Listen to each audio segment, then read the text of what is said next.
Bismillahirrahmanirrahim.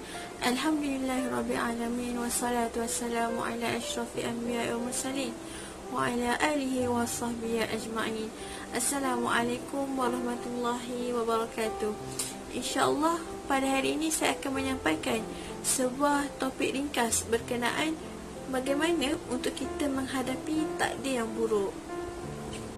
Dalam menjalani kehidupan seharian kita sebagai hamba Allah di atas muka bumi ini, sudah pasti kita akan berdepan dengan takdir-takdir yang telah ditetapkan oleh Allah Ta'ala, yang mana takdir ni boleh dibahagikan kepada dua bahagian, iaitu takdir baik dan takdir buruk. Takdir baik adalah takdir yang menggembirakan oleh Allah Ta'ala kepada hambanya.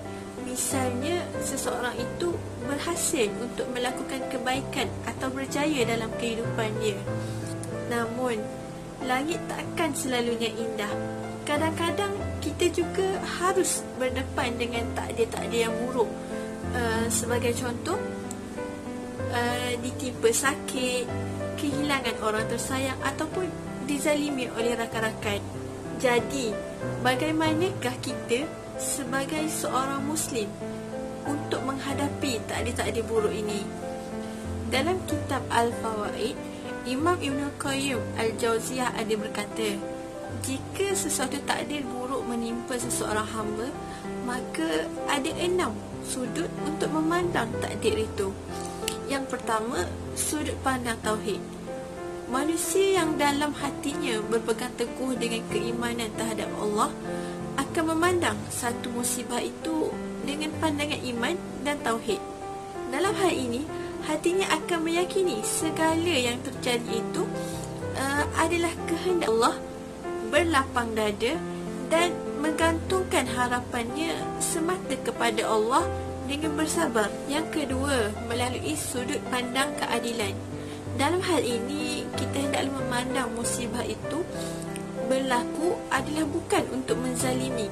Hal ini kerana setiap peristiwa yang ditakdirkan terjadi adalah ketentuan Allah kepada hambanya sesuai dengan tuntutan hikmahnya dan bukanlah untuk menzalimi manusia itu.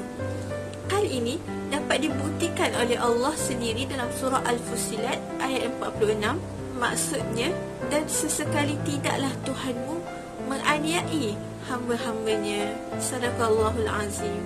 Yang ketiga, melalui sudut pandang kasih sayang. Tidaklah Allah mentakdirkan ke atas diri seorang mukmin itu sebuah peristiwa yang pahit kecuali ia didasari kasih sayangnya kepada hamba tersebut, dan kasih sayang Allah itu mengalahkan murkanya. Firman Allah dalam surah Al-A'raf ayat 156, maksudnya, dan rahmatku meliputi segala sesuatu. Sadaqallahul azim. Yang keempat, melalui sudut pandang hikmah. Perkara ini adalah perkara yang selalu saya sendiri lakukan, iaitu dengan menilai setiap apa yang berlaku itu melalui sudut pandang hikmah.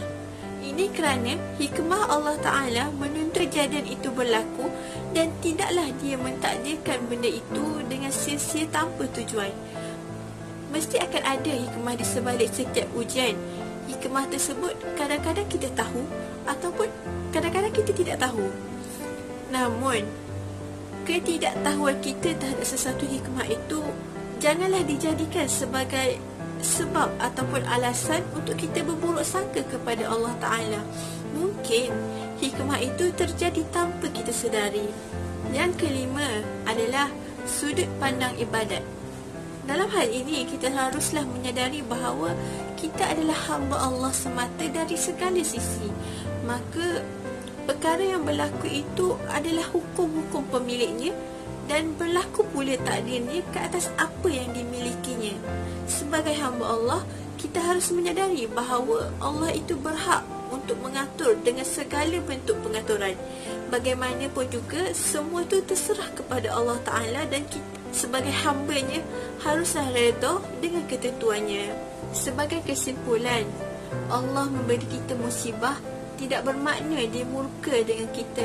Sebaliknya, ia adalah tanda cinta dan kasih sayang Allah kepada hambanya untuk menguji tahap keikhlasan hati kita sebagai hambanya. Sabda Rasulullah sallallahu alaihi wasallam, sesungguhnya Allah apabila dia mencintai sesuatu kaum, maka kaum itu akan diujinya. Maka barang siapa yang redha, dia akan memperolehi keredaan Allah, dan barang siapa yang murka, maka sesungguhnya dia akan memperolehi kemurkaan daripada Allah Subhanahu wa taala. Hadis riwayat Ahmad dan Tirmizi. Oleh itu, kita hendaklah menyedari bahawa setiap kesakitan dan kesusahan pasti akan ada ganjarannya yang sedang menanti. Percayalah dengan kekuasaan Allah. Akhir kata, semoga kita semua tergolong dalam kalangan mereka yang sentiasa dalam lindungan dan redha Allah Ta'ala, insya-Allah. Setakat itu sahaja. Semoga apa yang disampaikan dapat memberi manfaat untuk semua. Ma'assalamah. Assalamualaikum warahmatullahi wabarakatuh.